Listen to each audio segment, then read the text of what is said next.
Yo, kalau kalian mau suara mic kalian sama kayak suara mic HyperX yang dipakai sama YouTuber-YouTuber hype, tonton videonya sampai selesai.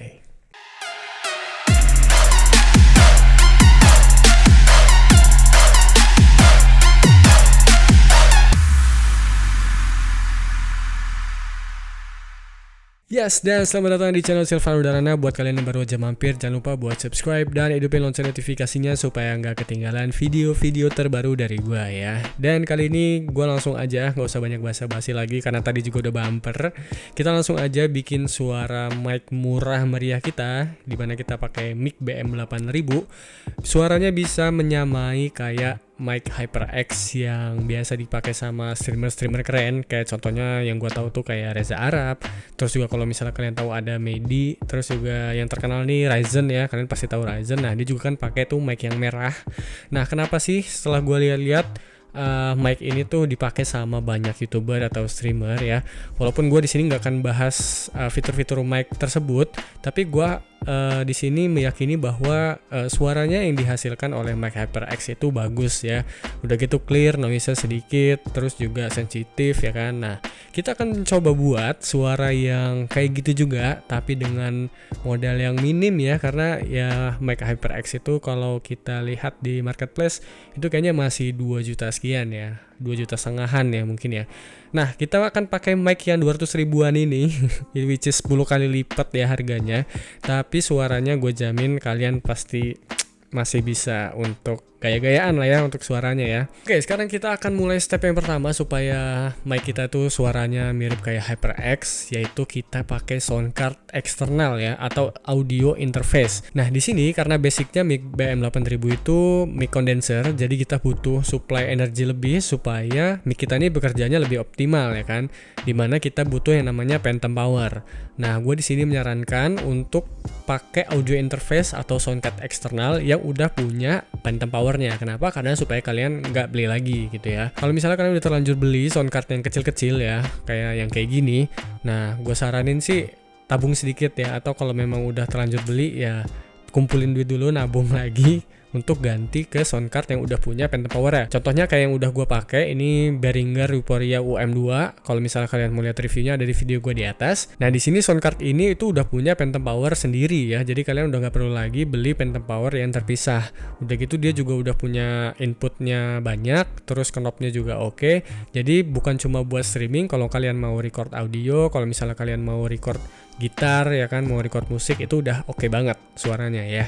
Dan di harganya juga ini menurut gua di marketplace itu termasuk yang murah ya, di range sekitar waktu itu 600 sampai 800 ribu. Gue juga belum cek lagi, sekarang sih kayaknya 800 ribuan.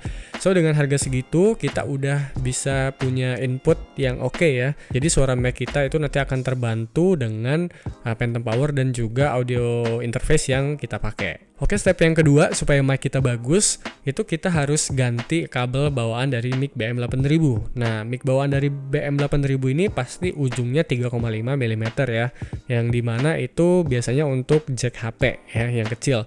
Nah, supaya mic kita bagus, kita pasti butuh penghantar yang bagus juga dong, dimana kita pakai kabel ini ya kan. Nah, kalau misalnya kabelnya kecil, otomatis daya hantarnya juga kecil, nggak sebagus kabel yang besar. Nah, di step yang kedua, gue saranin kalian ganti kabelnya jadi XLR tuh XLR. Nah, yang ujungnya tuh yang kayak gini. Ini kan didesain untuk audio banget ya, untuk mic banget gitu kan. Orang-orang juga pasti tahu lah ini kabel mic. Dengan kalian ganti ke kabel yang lebih gede kayak gini, otomatis daya hantarnya juga kan pasti lebih banyak dan lebih bagus. Apalagi kalau kalian belinya yang agak mahalan, itu pasti build quality-nya kan oke ya. Jadi tahan lama juga, kalian bisa pakai di jangka waktu yang panjang.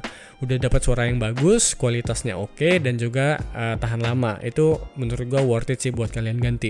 So, step yang kedua menurut gua itu ganti ya. Ganti ke kabel XLR to XLR. Oke, kalian bisa dapetin di toko musik mungkin atau di toko online juga banyak sih ya. Kalau misalnya kalian mau beli di online shop itu banyak. Jadi carinya kabel XLR, oke? Nah, kalau udah punya sound card atau audio interface dan juga kan udah ganti kabelnya jadi kabel XLR, sekarang kita masuk ke aplikasinya, di mana gue di sini concernnya ke streaming kan, jadi gue pakai OBS. Kita akan edit-edit sedikit dan kita akan tambahin filter-filter sedikit supaya suara kita jadi lebih oke. So, langsung aja kita ke aplikasinya, let's go. Oke, dan sekarang kita udah masuk ke OBS Studio. Jadi kayak yang gue bilang tadi, karena gue fokusnya untuk streaming ya, jadi gue pakai aplikasi OBS untuk ngeditnya. Dan kalau misalnya nanti kalian butuh juga untuk audio yang lain, misalnya untuk dubbing atau untuk yang lain lah, pokoknya nanti gue buatin juga, tinggal kalian tulis aja di kolom komentar. Oke, dan sekarang kita langsung ke efek-efek yang kita gunakan. Jadi kalian pergi ke audio input capture yang ini, terus ini klik kanan dan pilih filter. Nah, nanti akan muncul dialog box kayak gini, kalian kecilin aja, terus klik tanda plus di kiri bawah. Nah, yang pertama itu kalian pilih kompresor ya. Kalian pilih kompresor di oke. Nah, untuk racikannya, widih racikannya. Kalau punya gua itu di 20:1 nih yang pertama. 20:1.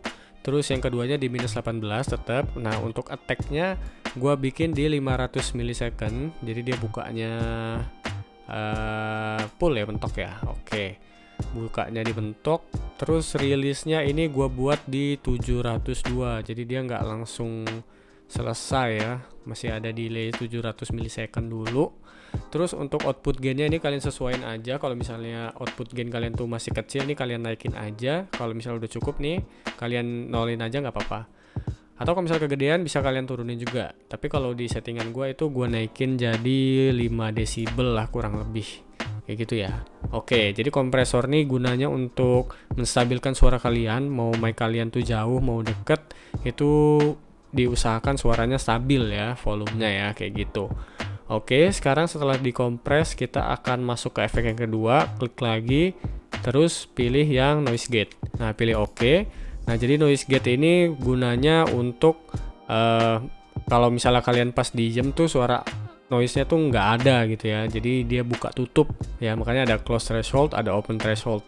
Nah, untuk racikannya itu gua close-nya gua taruh di 25. Nah, untuk opennya ini gua taruh di 18. Jadi range suara kita itu kalau bisa masuk di 18 sampai 25 desibel itu ya, kita ngomongnya ya. Jadi dia di bawah atau di atas itu nanti dia akan nutup sehingga noise mic kita itu nggak kedengeran. Untuk attack time ini gue bikin jadi 0, kalian ketik aja 0 millisecond, terus hold time-nya di 1000, terus release time-nya di 150 aja nggak apa-apa. Jadi attack time ini dia begitu kita ngomong dia langsung cepet-cepet ngebuka gitu, nggak ngedelay ngebukanya ya. Jadi suara kita tuh langsung masuk. Kalau misalnya kelamaan nanti biasanya kata depan kita yang pertama kita omongin itu kepotong, dia kayak jadi au gitu. Jemput cewek udah langgang gitu nanti suaranya. Oke, untuk hold time itu jadi ketika kita selesai ngomong dia nggak langsung nutup. Jadi dia ada delay dulu. Di sini gue bikin 1 detik ya, 1000 millisecond. Jadi kita masih ada waktu untuk menyelesaikan kata terakhir kita gitu. Jadi kata terakhir kita itu nggak kepotong sama efek noise gate ini. Gitu ya. Ini untuk noise gate. Terus kita klik lagi tanda tambah. Kita pilih yang noise suppression. Klik OK. Nah, noise suppression ini fungsinya untuk menekan noise ya. Jadi noise-nya kalau bisa dihilangin lah sama komputer inilah, gitulah intinya. Nah, kalau misalnya kalian udah update OBS-nya, ini akan ada 2 pilihan ya. Ada speaks yang lower CPU usage, ada yang RN noise higher quality. Kalau kalian pilih yang RN noise atau yang higher quality ini dia efeknya otomatis, tapi gue nggak sukanya karena kadang lebay sih. Kadang lebay, dia terlalu neken sehingga suara kita juga jadi aneh gitu ya kan. Nah, jadi pilih aja yang speaks yang lower CPU usage. Nah, untuk suppressionnya ini kalian biarin aja di 30, ini udah oke sih. Noise-nya udah hilang sih menurut gua ya. Oke, itu untuk efek yang ketiga, kita pakai noise suppression. Nah, ada satu lagi yaitu kita pakai equalizer ya. Di sini ini kita pakai efek tambahan dari luar. Itu gua pakai namanya VST plugin ya. Di sini VST, kita pakai VST. Nah, please select plugin. Nah, di sini gue pakai Blue Cats Triple EQ ya, disingkat jadi BC Triple. Ini download ya. Kalau kalian mau tahu cara downloadnya, kalian cari aja di video gue atau gue taruh di card. Nah, kalian tinggal nonton aja. Ini videonya udah ada, kalian tinggal ikutin aja. Terus kalian pilih yang BC Triple EQ yang stereo karena kita pakai stereo ya. Terus kalau udah, kalian tinggal open plugin. Nah, nanti deh kayak gini. Kalau misalnya kalian bingung ya kayak gini apa, kalian bisa cari aja lah di channel-channel sebelah banyak. Atau di video gue yang tadi juga ada sih kalau kalian nonton ya. Nah, supaya enak geser-gesernya, ini kita munculin dulu tombolnya itu ke sini. Nah, dia jadi ngegeser ya. Itu caranya kita tutup, kita buka lagi. Nah, dia akan muncul. Nah, kalau gua racikannya ya, ini gain kita biarin. Terus slow-nya gua tambah jadi 7 desibel biar agak ngebas dikit. Terus untuk mid-nya ini gua kurangin 3. Terus high-nya gua tambahin 2 desibel. Jadi dia agak crunchy gimana gitu ya kan. Agak crunchy gitu. Oke, nah gimana menurut kalian setelah dikasih 4 efek ini ya? Kalau misalnya kalian mau dengar suara kalian sendiri, itu kalian tutup aja efek-efeknya, ini kalian tutup. Terus kalian ke gambar gerigi ini klik kanan, pilih yang Advanced Audio Properties. Terus ke monitor and output, ini biasanya monitor off ya, biasanya monitor off. Nah, kalian pilih yang monitor and output. Nah, jadi suara kalian itu udah kedengeran di headset kalian yang harusnya. Oke, udah mantep banget suaranya. Gimana setelah diedit ya kan? Mantep.